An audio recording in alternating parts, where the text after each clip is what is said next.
Right now, currently Godzilla Fest is going on, and I thought I'd just throw this live stream on as part of a celebration of Godzilla's 70th anniversary. And right now, Godzilla Battle Line is going to be coming up next on the stream, so if you guys are interested in watching that, you guys can go watch that over there. It's going to be at like 15 minutes from now if you guys want to check that out. But if you don't, I'm going to be bringing out MonsterArts figures for everybody to take a look at. I've got a little turntable right here. You guys can take a look at figures as we go. I'll be looking at the chat while I put these things on over here, so you guys can take a look at that. But also, if you want to see specific figures, go ahead and put it in the chat. I'll take a look. Whatever I'm seeing the most, I'll bring it out. I'll put it out here. You guys can take a look at it, and we'll just kind of go through there. There you go. There's your first up-close look over here at Godzilla Evolved. This figure is set to be released in December of this year for the United States. It might actually hit at the end of November, but you have to remember that we have the holiday, we have Thanksgiving, so it's probably going to actually end up being released somewhere at the beginning of December or mid-December for the United States. But it is out in Japan right now. It's in full force. If you imported it, you should be probably getting it this week or so. When it comes to articulation and moving its head back and everything, it's limited only because of these actual spikes right here.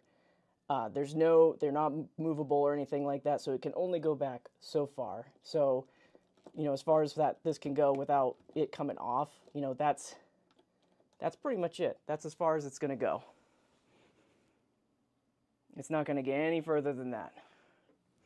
But you do have really good articulation to the left. You have good articulation to the right. Looking down is definitely not an issue. I mean, you can really look down, and you can bend it even further. So you can get really, so that it's facing towards the ground right there. Again, just be mindful about gaps. If you don't like a way it looks with gaps, just don't pose it that way. It's simple as that. So, but this one's pretty good. I like this figure so far. I've been enjoying posing it.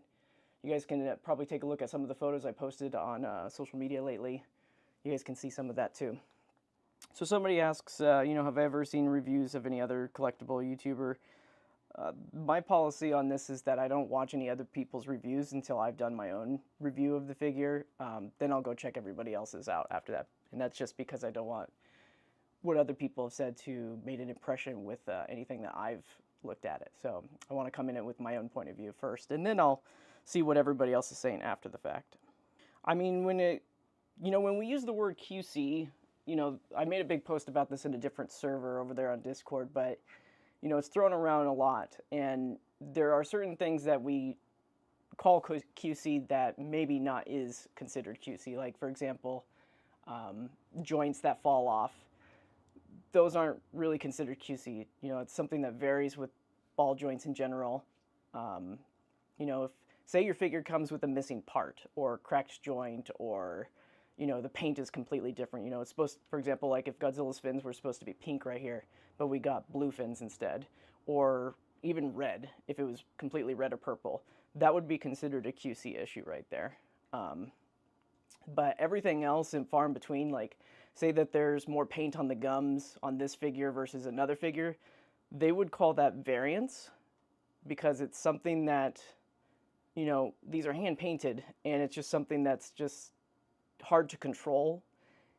And if you wanted that perfect figure, I'm pretty sure that they would have to spend so much money producing the perfect figure, because they would be throwing away so many figures probably to get that perfect application on there. So their rule is, if the variance is less than 5 millimeters, that they don't consider that a QC issue. This is an acrylic logo that I import from Bandai, Premium Bandai shop over there from Japan. So if anybody is ever curious about this, that is listed on the website. They're currently sold out right now, but I'm sure that they'll restock them in the future. I import them, sell them. They're about $30 is what I sell them for these days. So, but yeah, let's take a look at -1. I'm going to move this out of the way so that we can get back to that.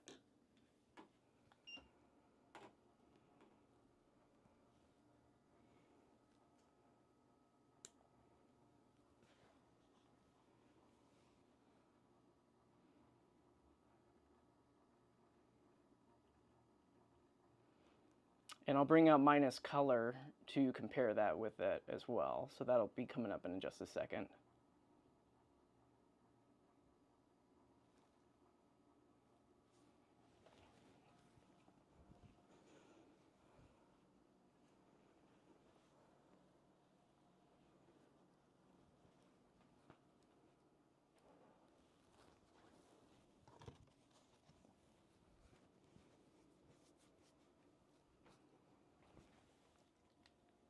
So yeah, let's give this a look at. This is minus color with the normal version.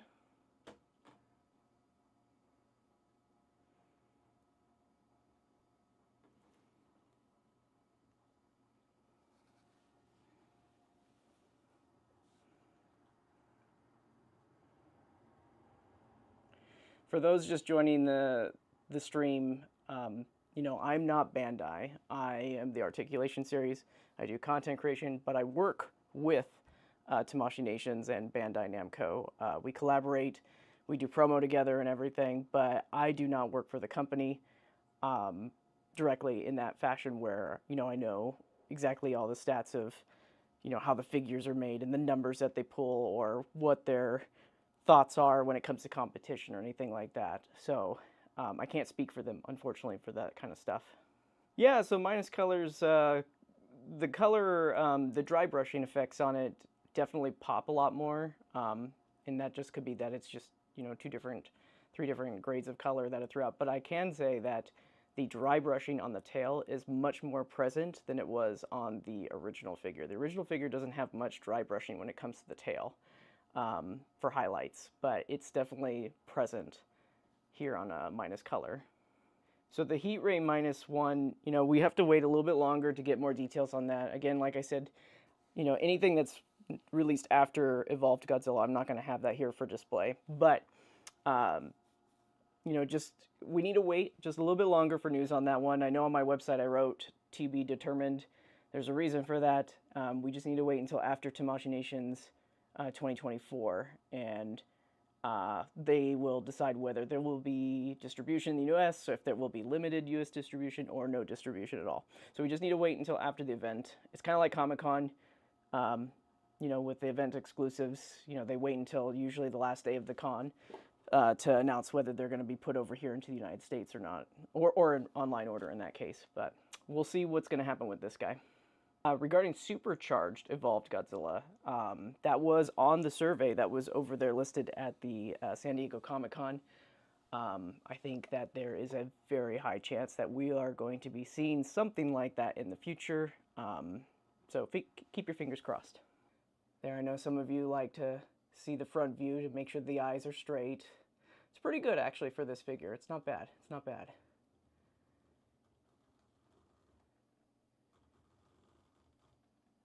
Yeah, it's not bad. I'm going to put it on its side right here and we'll take a look at the tail. We'll scroll down. There you go.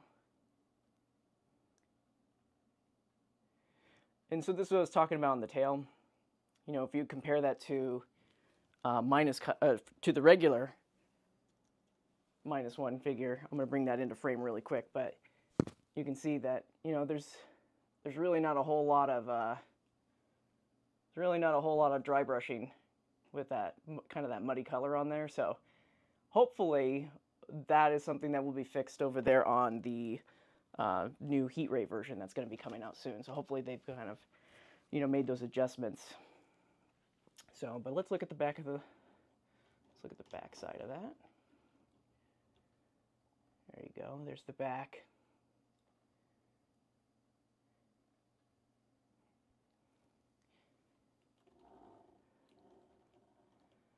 Man, the dry brushing is really good on this figure. I really like it. You know, you got your teeth up there too. The teeth look good. It helps that it's all one color, you know. There you go. Yeah, it helps that it's all one color, so you don't have to, doesn't have to worry about any gum bleed or anything like that. So it looks pretty good. So will images of the new Anguirus figure be shown at the Godzilla 70th anniversary live stream? I don't think that they're going to take it out of its case, but they might show some teasers for it, or maybe something else. We'll have to wait and see as we get closer to the end of that stream.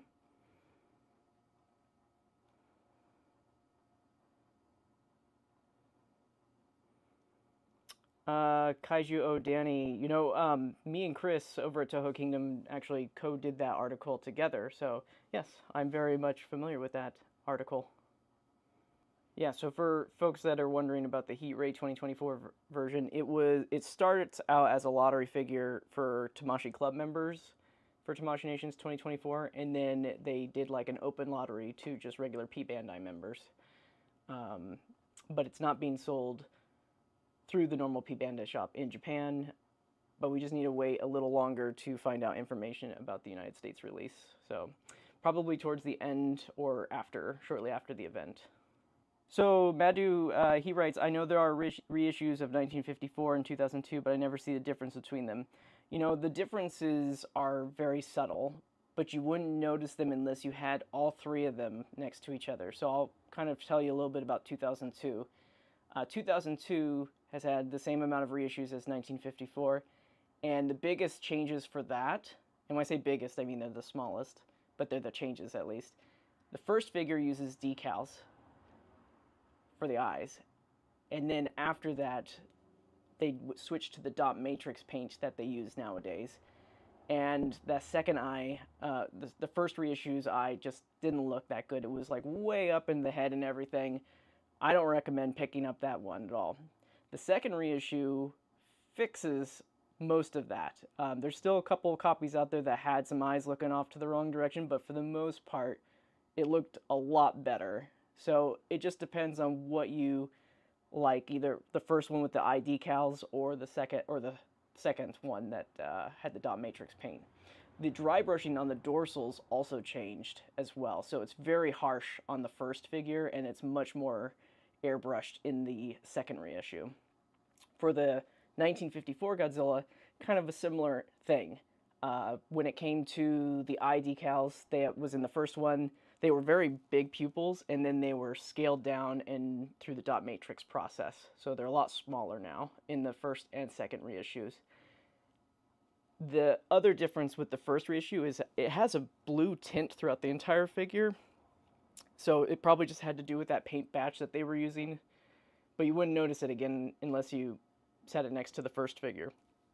The second reissue is colored more like the first figure, but it has a very soft airbrushing throughout the whole dorsal spines. There's barely any dry brushing, actually. And I actually prefer that. So that's this guy right here that I'm talking about. This one has that softer airbrush throughout the dorsals right here. So I think it's just blended a little bit better than all the other copies. So this is the one I primarily display. The other two I keep locked up. Yeah, 1962 is it's a figure that doesn't get talked about too much. I think a lot of collectors at the time, I think those people that bought this figure aren't necessarily people that usually go online and post and talk about it. So, but this is a fantastic figure. I love this figure. This one, it's got plastic glass eyes, so it kind of emulates that suit. Paint's really well done throughout the whole figure too. It's really good.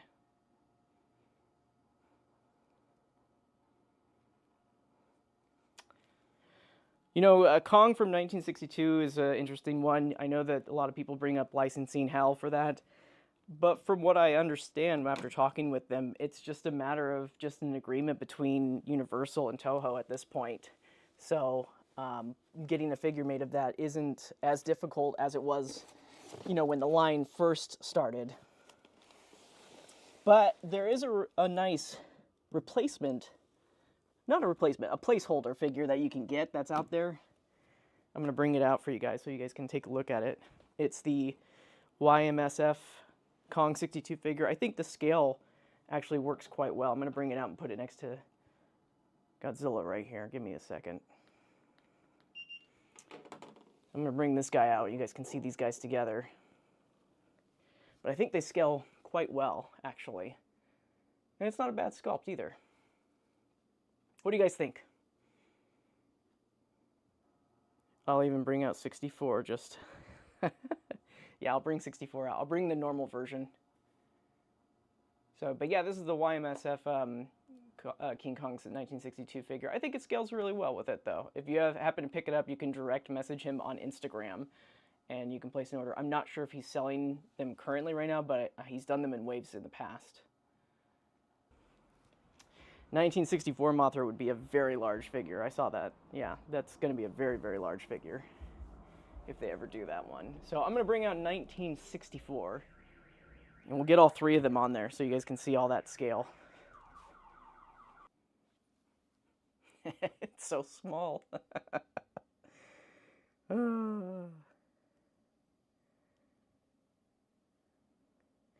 So I see somebody asking about the prediction I have for the price of Anguirus. You know, if it's a Bandai Premium exclusive, it's definitely going to be, it's probably going to be around the 120 range. If it's a general release, I could see it maybe being $100. I don't think it's going to be less than 100 though. This is a figure with very unique tooling, and it's going to be something very, very hard to work with when it comes to factory production. So I would not be surprised if it's going to be over 100 no matter what for this character, because it's not that simple Godzilla silhouette. It's a new mold created in 2024. It's not an existing mold that, you know, was done way back when the depreciation of yen wasn't so bad. So you can probably count on it being over $100. Again, this is just a prediction. They have not told me how much it's going to cost. This is just my own personal thoughts on it based on, you know, what's happened in the past. I think the only thing they could possibly do when it comes with coming with extras is do something similar to how they did with 1972 Godzilla, would be, you know, a damaged head, you know, with the blood on it. That's the only thing I can think of that they would actually include. When it comes to other extras like buildings and stuff, they don't tend to do that anymore because that really does add to the cost, and they don't want to pass that off to the consumers. And but maybe we'll see those sets come back in the future. When I was talking to them at Comic-Con, they were saying, you know, we'd like to bring those sets back. We know that accessories are a big demand, but they can offset the costs quite a bit, depending on the tooling, the way that they're produced and designed. 1972 into the shot. So you see that, you know, this scale for 1972, it's consistent with 1962. I hope they redo that one. I really do. So somebody brought up the chat bubble, and I'm actually working on a custom part that actually uses that. So let me just put this here. I'm going to put this in front of everybody. So this is sourced from the actual image, and the goal is to do a couple things with this. So you can display it like this, where it's kind of got this this bevel to it, so it's kind of like, and this is just a prototype I printed out, by the way, so it's not going to look like this when it's all finished. But it's got, you know, some indentation right there, right? But I've also got it, and I'm going to see if I can get this to work, but we've got 3D characters right here. And the plan is to take these characters, and I'm going to put little magnets on the back of them and magnets inside this. And if everything works out, it should be able to just snap on and off. So you should be able to have an option of doing this where it's flat like this, or you can do characters. Bring that further back. Yeah, so you can do characters that are 3D right there. So pretty cool. I don't have any timeline for when I'm going to actually announce this officially, but this is just something small that I'm currently working on right now. So I'm going to put this off to the side. I like how 1972 is leading in the shot like, yo, we're bros. And the other one, 1964, is all the way in the corner going, I'm so sad because I'm by myself, because I'm so small. I see somebody asking, stop motion and stuff, you were asking, could I bring out the 29 event exclusive? Yeah, we can do that. I didn't think I'd get that request tonight, but why not? Let's bring that out. We are going to put in this guy, and I'm going to fix this because I don't like that when that happens. There you go. Let me tell you guys this story here. So when this figure was first announced, I'm a person that doesn't really like color variants, especially hypercolor variants. But man, when I got this thing in person, it really looks cool, especially with the lights. You know, this thing is lit up from lights above, lights all around the set that I have right now, and it's got some white dry brushing on the sides of the fins, so on the edges, and it just really looks cool. And a lot of it reminds me actually of the Godzilla Monster and Monsters Godzilla paint job. So that it, for me, that's the reason why I like it now. If you guys happen to ever owned the first San Diego Comic-Con Godzilla that was released, the orange, heat ray orange kind of color, these two actually go very well together in your display. Let me see if I can get that one.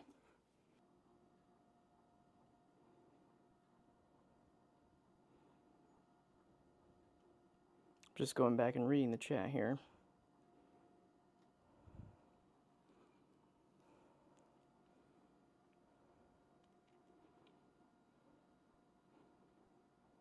Nightshade, I got you.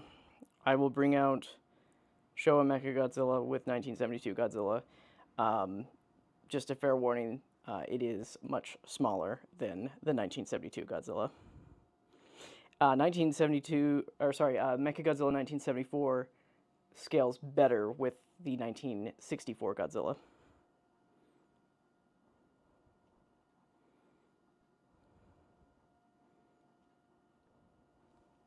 But I'm not going to turntable him only because this has got a whole, you know, it's got a whole battery hooked up to it for display purposes. This mod could be done differently if you were going to have it on the go, but for what I did, it just made more sense to hook it up this way. 1999 San Diego Comic-Con exclusive, also known as event exclusive.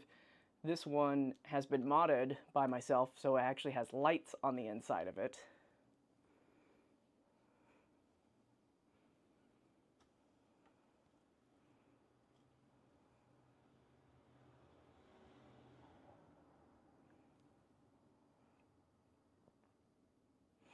So this is a little neat remote that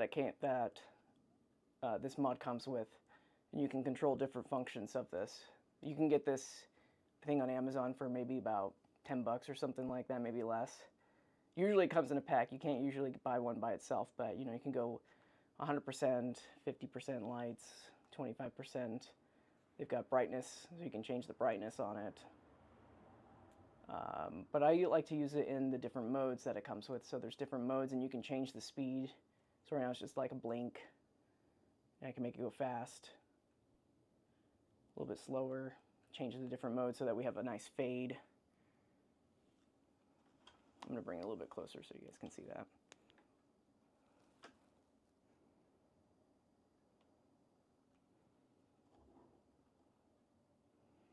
So very carefully, you know, to do this mod, you have to open it up and you got to drill holes, and it's very hard to see, you know, you're taking a figure that's been put together and you just kind of have to guess where the dorsal spines are from the inside, and you have to drill a hole with a mini drill and until you hit the inside of the fins, and then from there, you know, I have these micro LEDs and they're on wires, and so to put this in here, you know, I had to connect all them.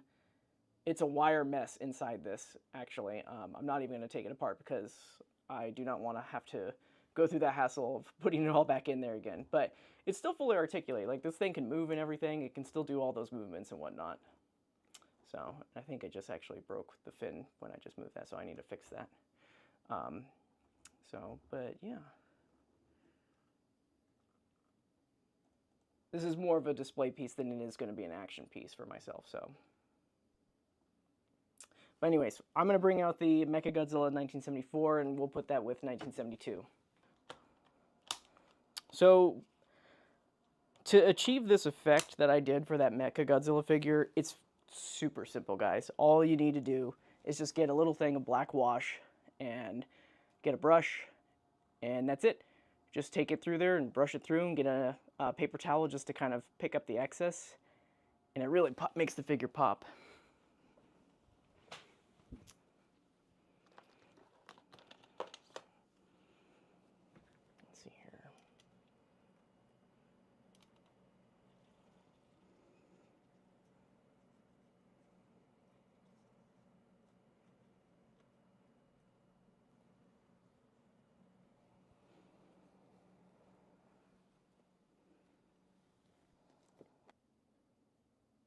Yeah, so you can see that wash, like there's a big difference there, and the details that, like it's hard to see because of reflection, but when you add that wash in there, it really brings out those details. And originally when the Mechagodzilla figure was debuted, it actually did have a black wash and it had some shading throughout, weathering, but Toho for some reason said take that away, make it a clean version for the first time. So that's why they took that away.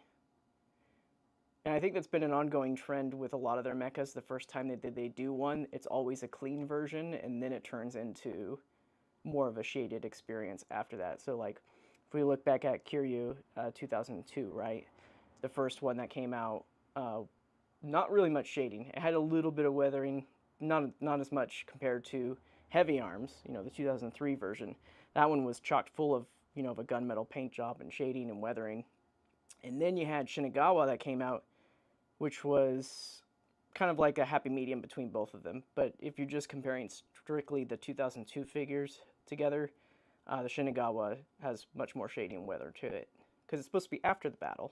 So I guess you could look at it that way. You know, it's before the battle. They're clean robots, right? So this is the wash that I use. It's a little beat up because I've been using it a lot, but that's the one right there. It's by it's spelled Vallejo. But that's the wash that I use for this. It's a very fine liquid, very runny. It's not a thick paint or anything like that, so it does seep into the crevices of your figure quite well when you put it on. So you can see I got it on there. But you need to clean it up pretty quick if you want some parts that without the wash. So say you're doing the thigh right here, and you get a little bit of running down the thigh. You need to clean that up quite quickly, otherwise it'll stain this. Now here's the other thing, guys. These figures, when they ship out, they're sealed pretty well. So if you are repainting over an existing paint job, if you mess up, you can use isopropyl alcohol and a Q-tip to redo that mistake. So that way it's not permanent. Always use acrylic paints if you're going to be doing them. So I'll give you an example. Like, I use this kind of paint. I use airbrush usually, but this stuff is an acrylic airbrush paint, and you can use that to paint your figures, and it's not permanent. It can even be removed later as long as you don't seal it with a top coat. So, but isopropyl alcohol is a good way to do that. The higher the strength of the alcohol, the easier it is, but I do not recommend going to like 99% because that probably will strip the paint off the actual figure itself. So a good medium, just 70% is probably fine. Same, I'm looking forward to a bag & figure. That is one of my top holy grails to be made. In fact, I'm going to bring this out just for fun. I've been working on a model of it. Not a model that I built, just a model kit that exists out there. It's a licensed bag & model kit. So yeah, this is a custom piece that was made for Wonderfest in Japan. Very limited quantity of bag & was sold.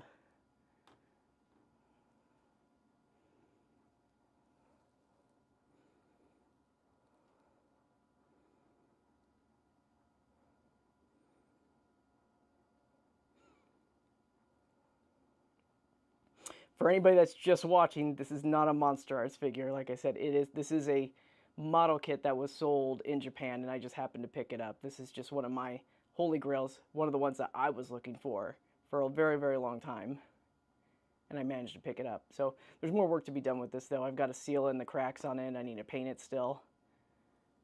But this is a really good representation of Baggin. I also have the movie Monster vinyl.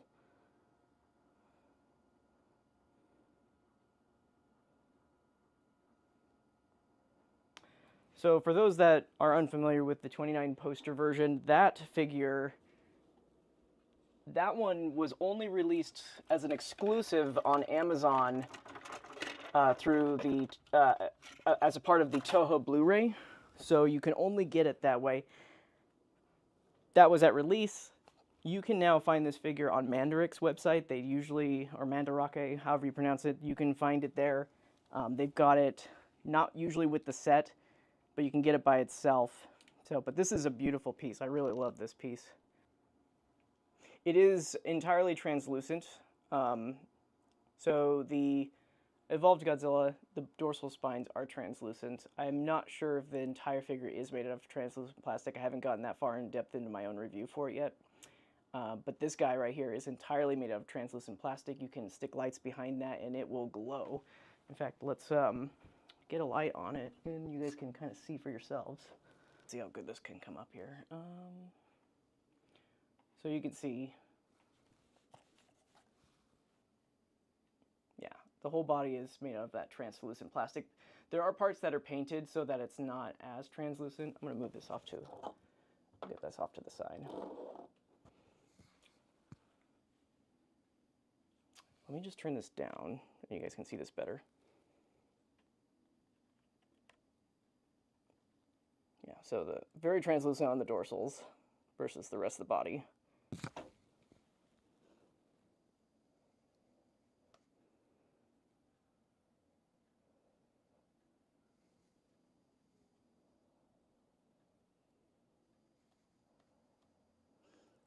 There you go.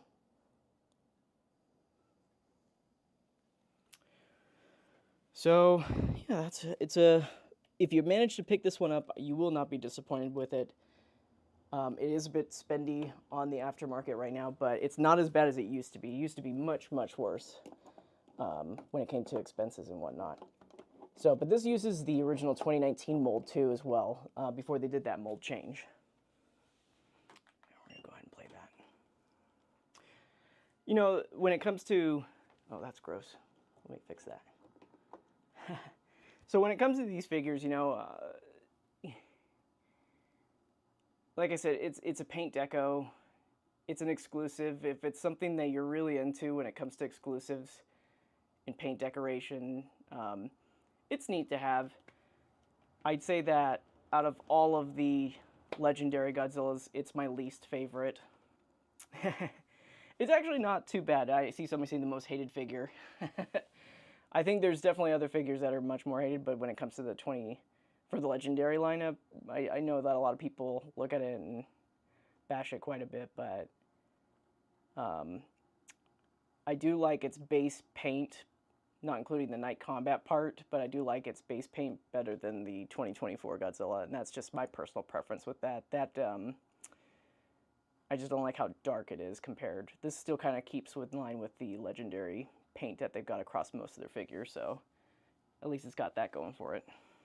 Yeah, you know, when I open up I see people say lots of people's copies fall apart, but when I ask them who they watched, it's usually one individual or two, and then they say that is everybody's copy. But this figure, you know, nothing fell apart about this figure when I opened it up and everything. It was fine. You know, ball joint tolerance is a thing. It varies, and it also depends on the time of the year that you open these things up. If you open up during the summer and it's really hot where you're at, most figures don't hold very well together during that time of the year when it comes to ball joints. So that's why I typically don't do work with a lot of my figures during that time, because they do just have a hard time keeping parts on there when you're posing them. But during this time of the year, hey, it's the best time. Break them out. The colder it is, the stiffer those joints get. Yeah, sometimes shipping can do that too. I mean, the thing is with ball joints, it's not like it's broken, right? When you pop those joints back in, that's it. You're done. I know some people like the idea that joints like these shouldn't fall out, and they compare that with other figures, other brands. And, you know, if you have a hinged barbell kind of joint or whatever that's really stuck in there, those things aren't ever going to fall out. So that's going to be sturdy. But for MonsterArts, you know, we got ball joints for a lot of this stuff, and that just comes with the territory. And if it's not for you, you have an alternative now if you want to go down that path. All right, I'm going to bring out, this is for a lot of other people that have been asking, you know, do I collect Haya, do I not? I do collect things that I think that are neat with the Haya brand. I don't go out of my way to get all of them. So I did go out of my way, though, to get the Wonderfest Burning, so I'm going to bring that one out. I mean, it's really great. I mean, the reason why I picked this up, I think it's probably the closest representative in articulated form that we've had yet, so this was something that I really, really wanted to add to my collection. You know, from my understanding, at this current point, if you do want it, this figure is pretty hard to get. At least it's marked up really, really high on the aftermarket right now. You might be able to find it on eBay. I know people on AliExpress are selling it there, but I think it's upwards of $200 something. So good luck finding it at a good price. Maybe they'll reissue this in the future as a wider release. Haya does not stick to the same standards that maybe Tamashii would, because it's a different company, different manufacturer, different country. They have different rules of how they handle their collectibles, right? So, and I think it's safe to say that reissues are not a problem for most of their line, but this was an exclusive, so what does that mean? I don't think there's enough evidence to say what can happen to it after the fact. You know, what we can predict.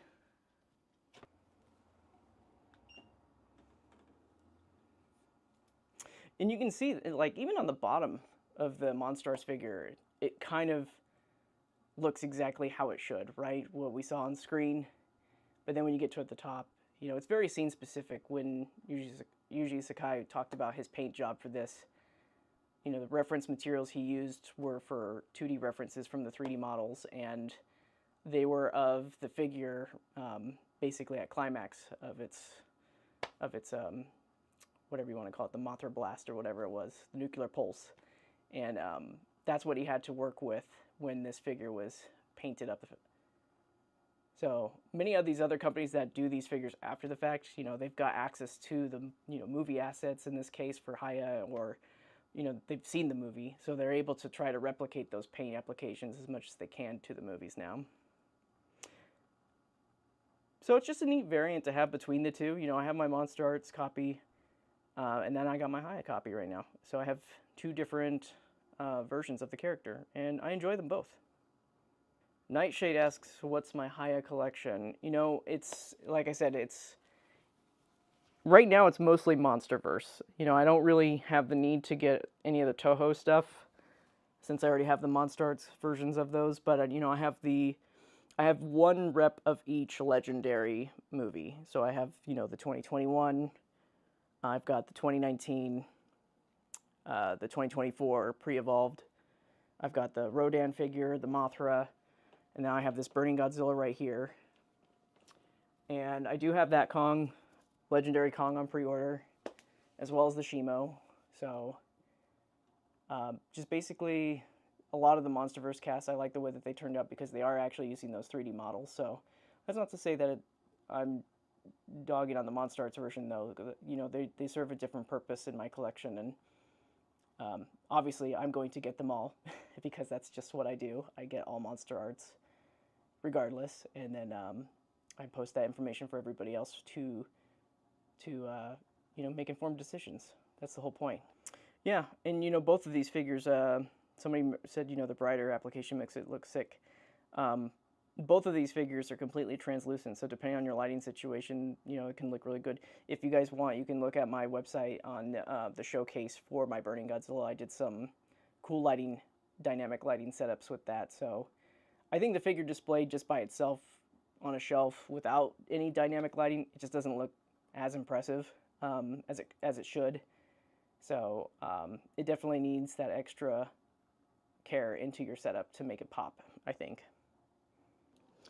So for everybody's references here, we've got, I made it so that it's a little bit easier to see which one's which.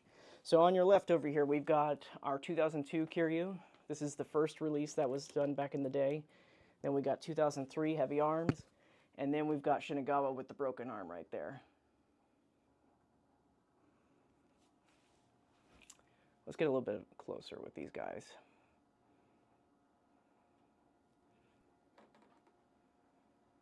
I'm going to pause it here in just a second. So, you know, I'm going to switch it to manual focus so I have more control here. So yeah, look how clean the first Kiryū is. There's hardly any shading on this guy. And if it looks like shading, I promise you it's more light reflection than it is actual shade itself in weathering effects. And then we've got our Heavy Arms. Heavy Arms has a gunmetal coat on it, so it's a lot darker.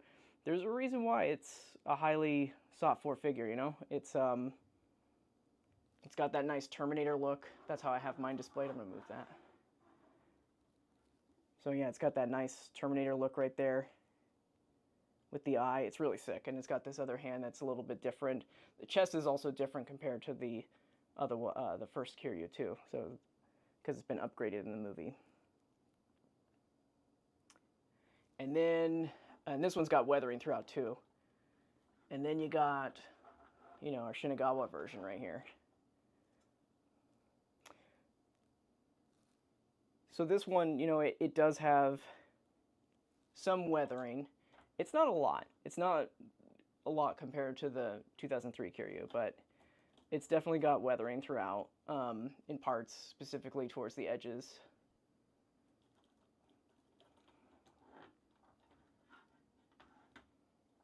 You can see some weathering right there on the dorsals too. They've got some shading on that, where the other one, it's a little bit more clean. Yeah. So I'm gonna spin these guys around a little bit longer, and then I'll get those Batras.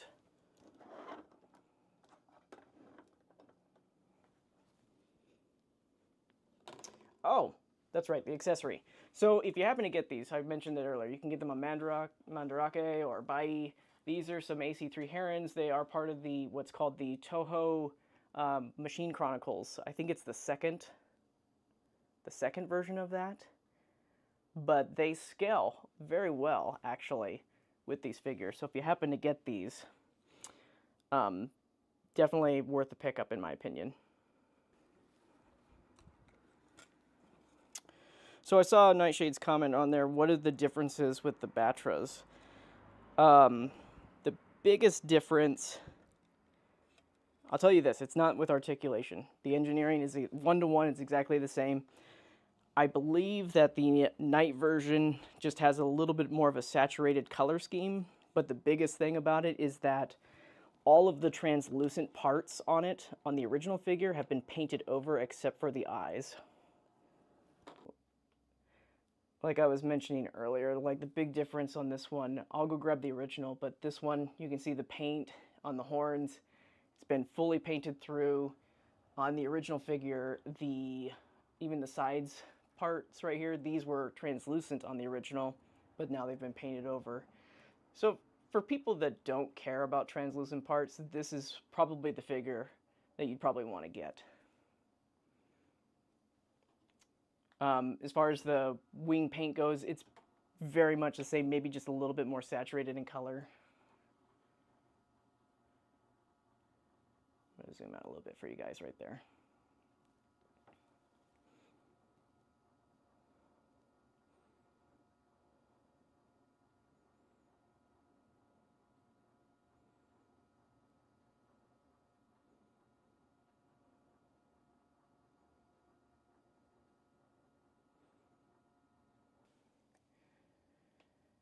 So here's your comparison on these guys right here. So you can see, you know, it's got these translucent horns, and on the side of the body of this guy right here, they're translucent. So they're going to look a lot darker unless you have light shining through them. So you can kind of see it shine. But other than that, you know, the wing paint, you know, there's really not too much of a difference. There's actually more dry brushing on the original over the you know what, let me put on my autofocus. I turned it off, now let me put it back on. Yeah, there's more dry brushing on the original here than there is on the special color. It's kind of muted, but that's the point. Being a night color version, it's not supposed to be very bright. But you can see the wing colors, like, you know, there's really not much of a difference when it comes to the wing coloration.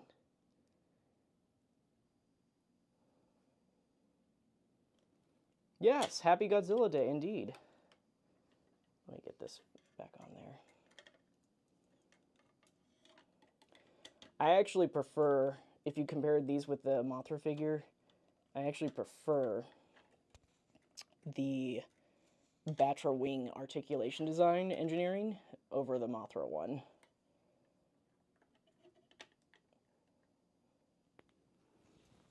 because it's just one joint, and then there's like a sleeve.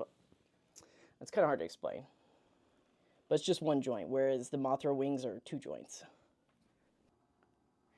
Yeah, I mean, so I'm commenting on this, you know, he looks okay.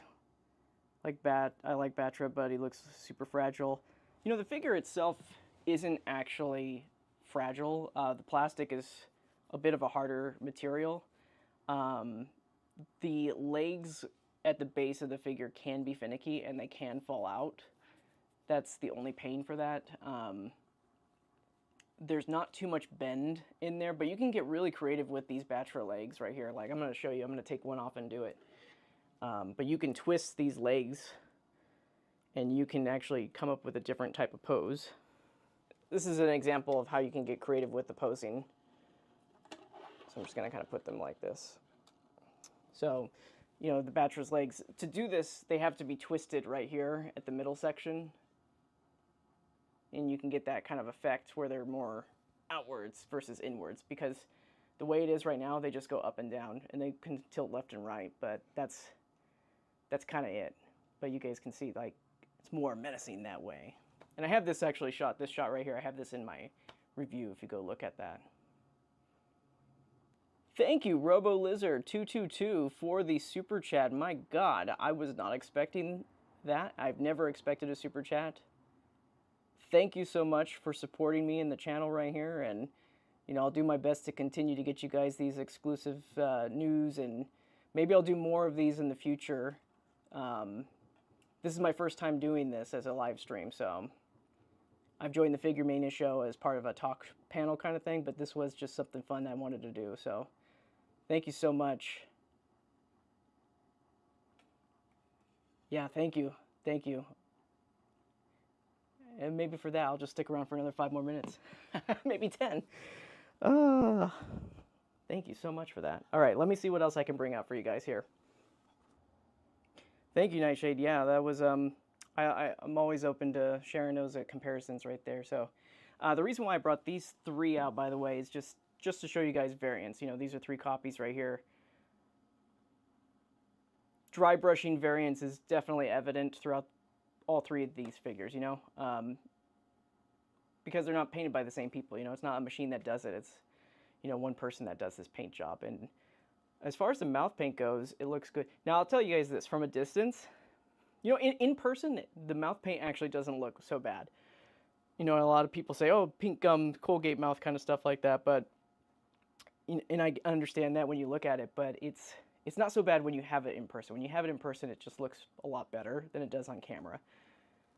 But even when you zoom in, it looks, those details do look better. So I'm going to bring these a lot closer here. Let me bring them back. So we'll just go through each of them right there. So yeah, so this is the first one. The middle one, I think, is my best copy I have. But these other ones have different degrees of paint as well. Let me bring this one closer. So this is the one that I've currently picked up. That's my favorite.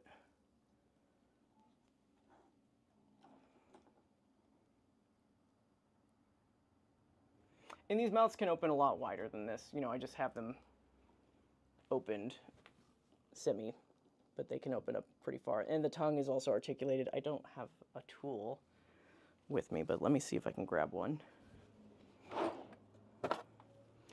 I use these guys right here, these handy dandy tweezers, instead of getting my whole giant thumb inside, but you can lift that up there and, you know, the tongue, look at that, it's articulated. So you got some tongue movement there. That's pretty, it's pretty wide. It's as wide as it can go without any heat tricks. You know, if you treated it with heat, I'm pretty sure that you can get this thing to open much further. But you can see if you go too far, then you're going to create that gap that's right there. So it may not look so great.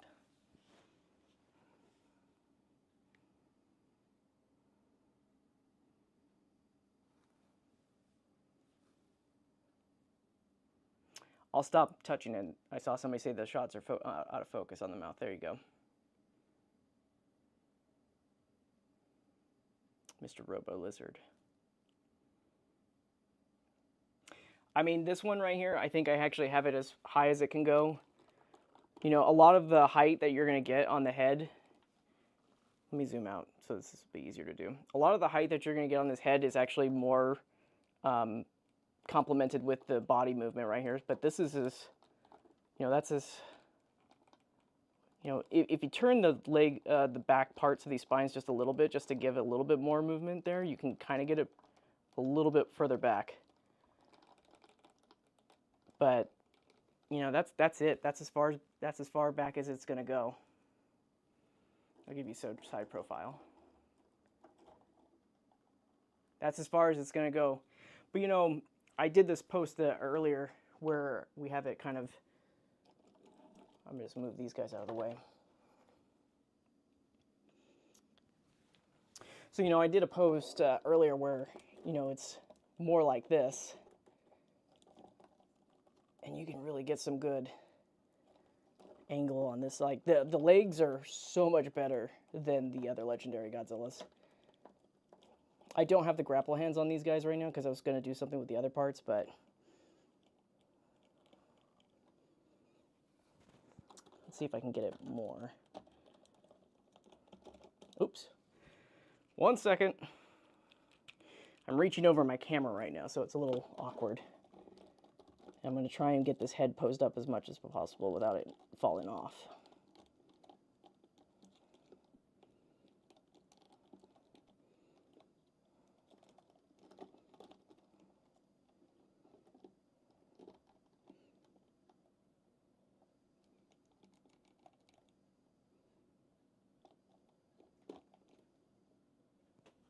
So, you know, if you wanted it to really go straight, you know, it's not so bad. It's not entirely looking up straight.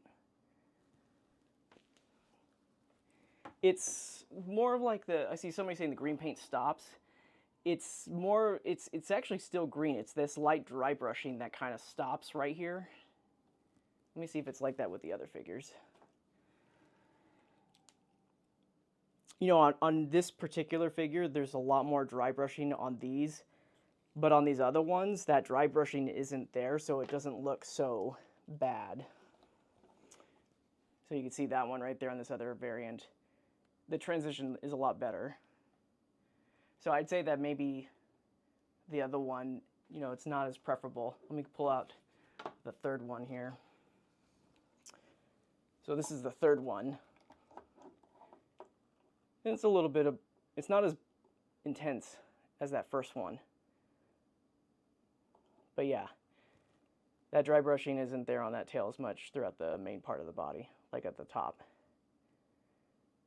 So that's just variance though, you know, it's,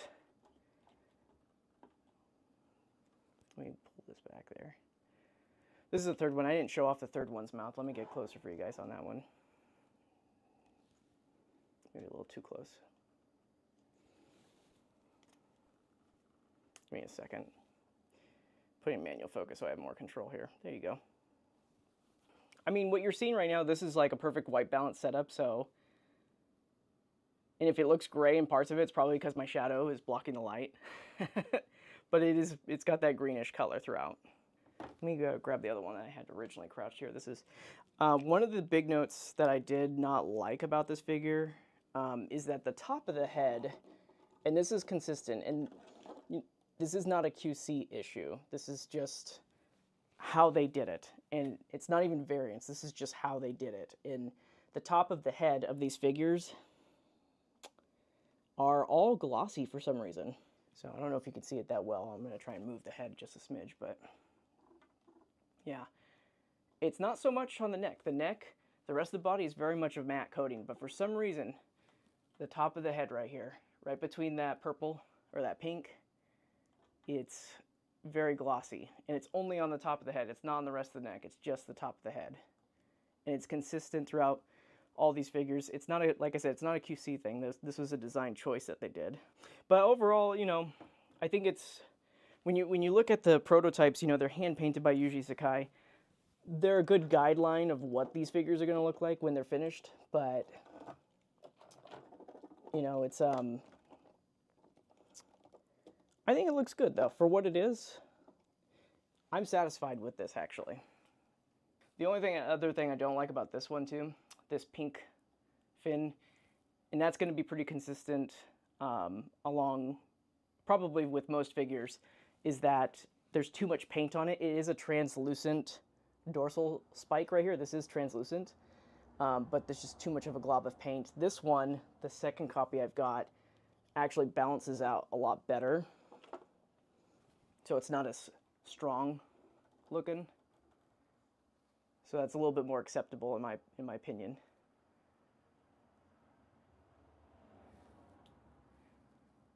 And I've seen some people, what is the purple wash over here? I mean, it's just a spray, you know, from when they were painting. It's just spray right there. And these parts should be a little bit more, there should be a little bit more paint on those parts. It's there. It's just more of a wash than it is an actual dry brush effect. Good old 2021 with 2024 evolved.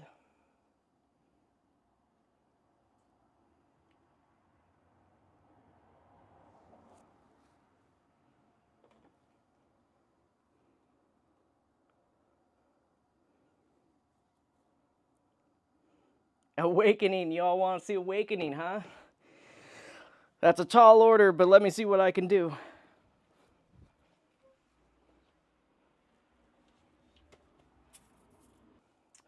So here's Awakening. Awakening is kind of a unique piece because, you know, it is a translucent figure, but let's bring that up. It is a translucent figure, but the thing about this is that most of the paint is not translucent throughout the whole figure. So the only parts that really light up are the dorsal spines and parts of the head and the neck light up. But everything else, that paint is so thick, not a lot of it gets lit up right there. So I think, I'm not confirming this, but if we ever do see Awakening ever again, like say it's a complete battle version of it, right? Final Awakening. I think that they're going to definitely stick with what they did with Night Combat because that translucent plastic really, really worked well. Awakening used to be my favorite before Night Combat Shin came out. Once when Night Combat Shin was released, this was taken down a peg just because.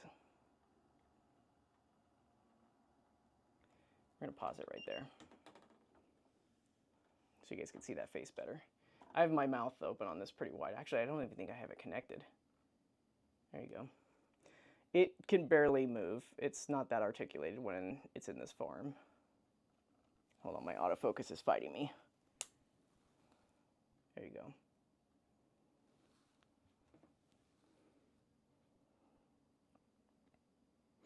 Yeah, the Night Combat version purple would be the way to go with this figure because Night Combat, that light shines through the figure so well and it lights up. You guys can see if you haven't seen the photos, go to my showcase gallery on the website and towards the end you can see a lot of those photos there.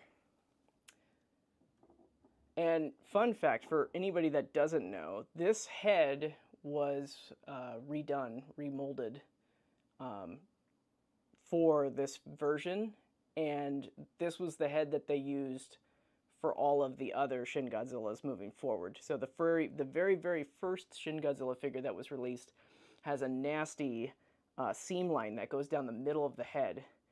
And they fixed that with this release. They have the seam line on the side of the gum, so it's not as noticeable. So if you ever get the original Shin Godzilla, try to get the reissue, because the reissue uses this fixed head that they did. The eyes, yeah, so the eyes there's no pupils in the eyes. They're completely solid for this part of the head, yeah. They're completely solid. There's no pupils or anything like that. That's as close as I can get it without running out of focus.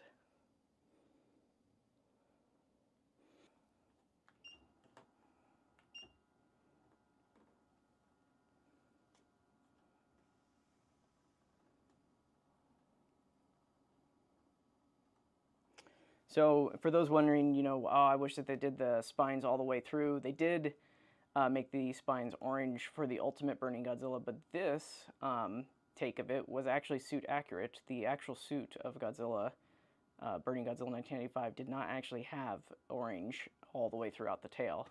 So the reason why it's done like that is because Toho said it has to be done like this in order to produce this figure through S.H.MonsterArts. So, but they got away with that with the repaint. They were able to do that. And then Junior right there. I think that Godzilla Junior is actually one of the very first figures out there in the line that kind of escalated the, not escalated, but improved the range of articulation. Like this figure, it's small, but it's very dynamic in how it can pose. Like it basically has the modern day articulation that we're used to seeing. This is kind of like the beginning of that with this figure. So if you ever can catch this figure, the special color version, I'm not a big fan of because I don't really like the grayish color. I like the green of the original.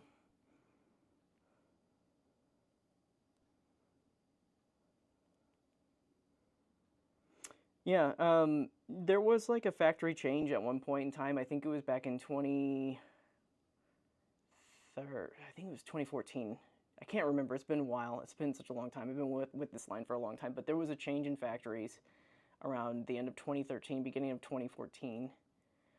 And you could notice the way that the paint was applied on these figures was much different. Starting with the Alien and Predator releases. Once when those started coming out, especially Predator, it was kind of like, oh, what happened? And this is the factory that they've been using since, you know, that time.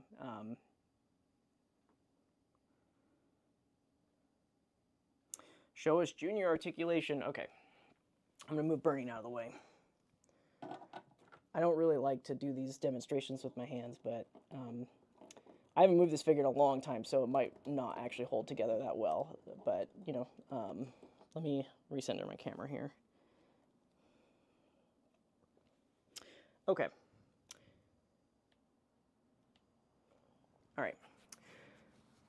All my overhead lights just went out, so that's why I need to also jump off. All my lights are run on a battery, so they're all kaputting.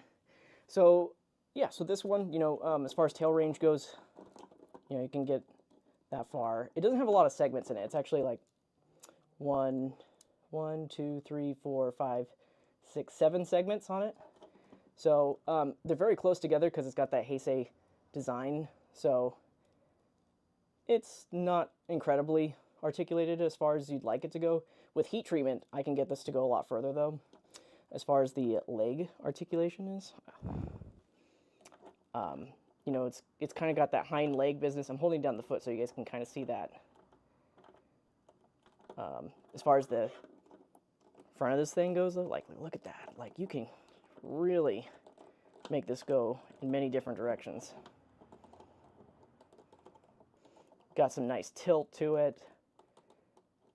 And the head can move, look up and everything.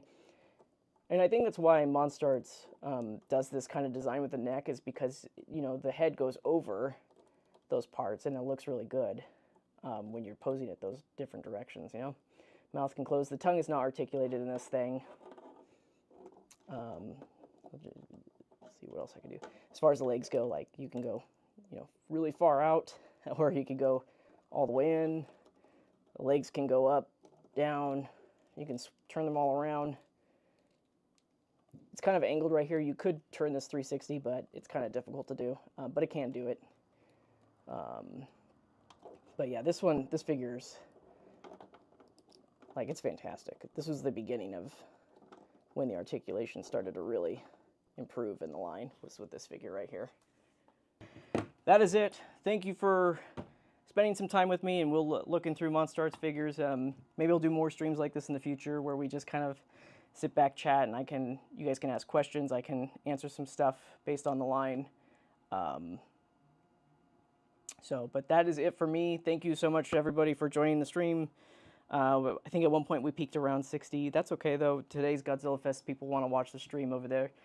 The whole point of this was just to fill in the blank until the short, and that short's going to be airing in about 30 minutes or so. So head over to the Godzilla Day stream if you haven't already.